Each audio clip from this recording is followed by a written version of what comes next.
நீங்கள் பார்த்து கொண்டிருப்பது நியூஸ் 21 செய்திகள். தமிழ்நாடு செய்திகளை உடனுக்குடன் தெரிந்து கொள்ள நியூஸ் 21 செய்திகளை பாருங்கள். கரூர் குளித்தலை அருகே தெற்கு மயிலாடியில் சக்தி மாரியம்மன் கோவிலில் 21ஆம் ஆண்டு வைகாசி திருவிழாவை முன்னிட்டு பால்குடம் திருவிழா நடைபெற்றது. 100க்கும் மேற்பட்ட பக்தர்கள் பால்குடம் எடுத்தும் அலகு குத்தியும் நேர்த்தி கடன் செலுத்தினர்.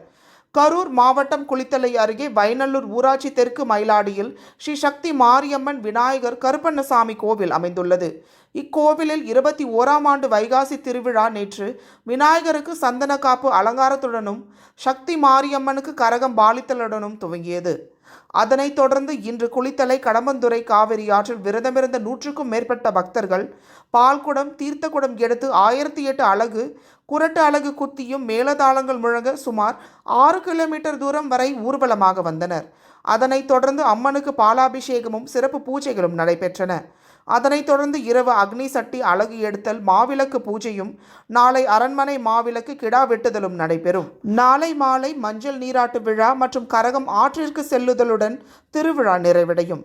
நியூஸ் 21 செய்திகளுக்காக சதீஷ். ராணிப்பேட்டை மாவட்டம் ஆற்காடு பேருந்து நிலையத்தில் மாதந்தோறும் பௌர்ணமி அன்று அன்னதானம் வழங்கி வரும் Sri Jothilingeswarar சிவனடியா Seva public charitable trust பல்வேறு ஆன்மீக பணிகள், பள்ளி மாணவ மாணவிகளுக்கு உதவி செய்தல், மரம் நடுதல், இரத்த தான முகாம் நடத்துதல், மருத்துவ முகாம் நடத்துதல், துப்புரவு பணியாளர்களுக்கு நலத்திட்ட உதவிகள் வழங்குதல் போன்ற எண்ணற்ற பொது சேவை பணிகளை செய்து வருகின்றனர். இதில் உதவி செய்ய விருப்பமுள்ளவர்கள் தொடர்பு கொள்ளவும். நிறுவன தலைவர் ஜெய் மாருதி சரவணன், எண் 3, ராஜ முதலியார் தெரு, ஆற்காடு, ராணிப்பேட்டை மாவட்டம்.